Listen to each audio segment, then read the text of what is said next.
What down with the YouTube? It's Marty to measure, and I'm back with another reaction video. Today we gonna be reacting to these alien stories will make you question everything.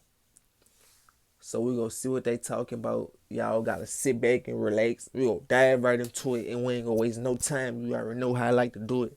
Let's go. In aliens, UFOs, in the idea that they, whoever they are, might already be here on planet Earth. Over the years, the question of alien life has never failed to stoke debate and divide opinion. The prospect of first contact and of genuine arrival is something that some are convinced of, while others remain skeptical. But every so often, reports do appear that leave everyone, even the harshest cynics, wondering, what if? Welcome to Watch Mojo. And today we're taking a closer look at 4 alien stories that will make you question reality. First up, the consistently bizarre tale of Terry Lovelace. Having had a decades-long career as a successful attorney, Lovelace was a well-respected figure in his local community. While some UFO claimants have perhaps questionable reputations behind them, Lovelace was the polar opposite, a straight-talking and rational character held in high regard. He also had a secret, though, only revealed in the early 2010s, that he had, on at least one occasion, been abducted by aliens. While there are reports of multiple events throughout Lovelace's life, the most widely told happened at Devil's Den, a state park in Arkansas, U.S., in the year 1977. At the time, Lovelace had actually been serving in the U.S. Air Force, pre-law career, when he embarked on a camping trip with a friend known as Toby. Shortly after setting up their tent, however, the pair noticed a blinding blast of blue light beaming out of a nearby, apparently hovering craft. The light reportedly repositioned so that it was directly over both men, and the next thing Lovelace knew, he was waking up. Hours were missing from his memory, but to one side he could see the same seeming craft, beneath which there now appeared to be multiple, small, childlike figures. Lovelace's memory recall began to kick in, and he remembered how he and Toby had spent time inside the craft with those same figures. Toby specifically remembered how the figures had physically hurt Lovelace and himself. The story only came to light many years later after Lovelace's doctor reportedly found an inexplicable piece of metal embedded into his patient's knee, which Lovelace suggests might have been placed there during his ordeal. Next, we travel northeast to Berkshire County, Massachusetts, and 8 years further back in time to 1969. Here, a major UFO incident unfolded that wasn't only witnessed by 1 or 2 people, but by multiple groups and individuals, mostly in and around the town of Sheffield. It's said that a massive orb-like craft was spotted, and that in some cases, it chased down its targets before beaming them up into the ship itself. The entity, whatever it was noticed from a number of vantage points. Imagine getting chased down by aliens. You gotta be slow as a bit. You feel me?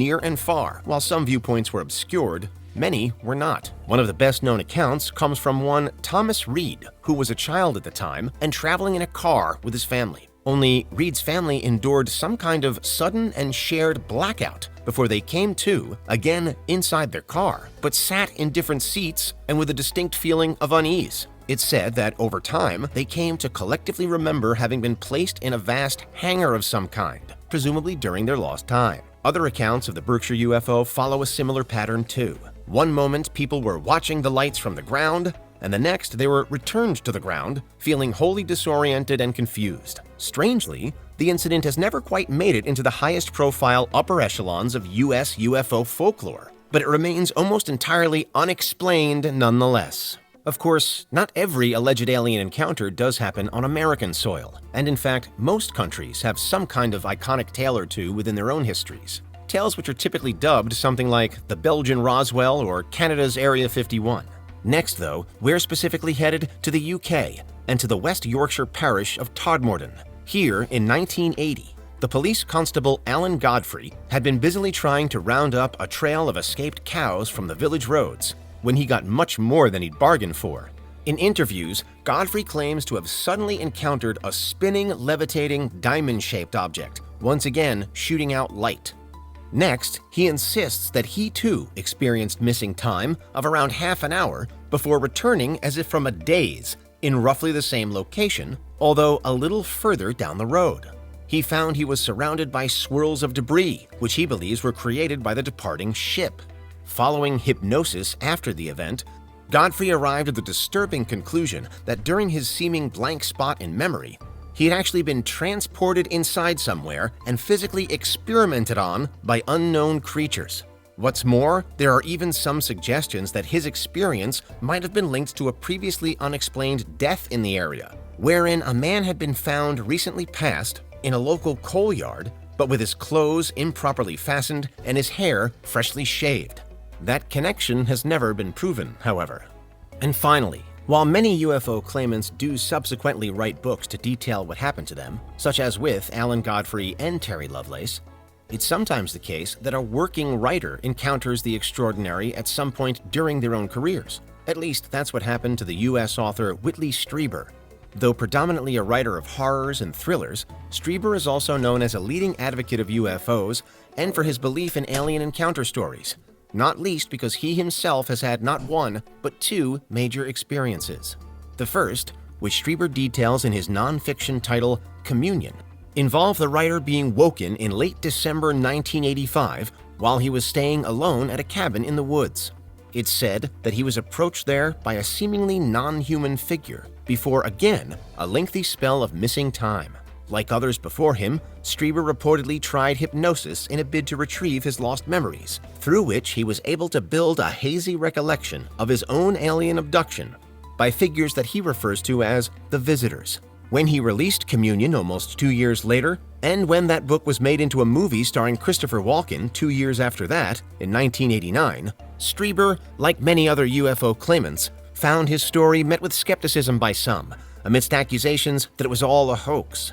However, he remained adamant that it was the truth, and even alleged a second encounter experience, this time in a Toronto hotel room in 1998. Here, Strieber claims that an unknown, unnamed, seemingly male figure appeared at his hotel door before entering and engaging in an hours-long conversation about many of the greatest and deepest questions of the day and of history, philosophical musings about the soul, the nature of God, and the afterlife, all of which Strieber included in another book called The Master of the Key, the unexplained figure in Toronto being the master in that book's title.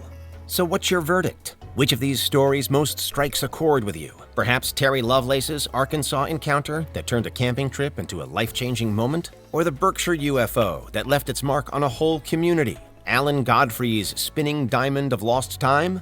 Or Whitley Strieber's incredible abduction that he claims was much more than science fiction? In terms of mainstream coverage, none of these examples have come close to achieving the fame of, say, the Roswell incident or the Hill abduction. But why is that? How can such incredible accounts such as these remain so shrouded in mystery and little spoken about? As governments all across the modern world appear to be lifting the lid on variously classified UFO cases, including most notably the UFO capital, the USA, is now the time that we'll finally get concrete answers.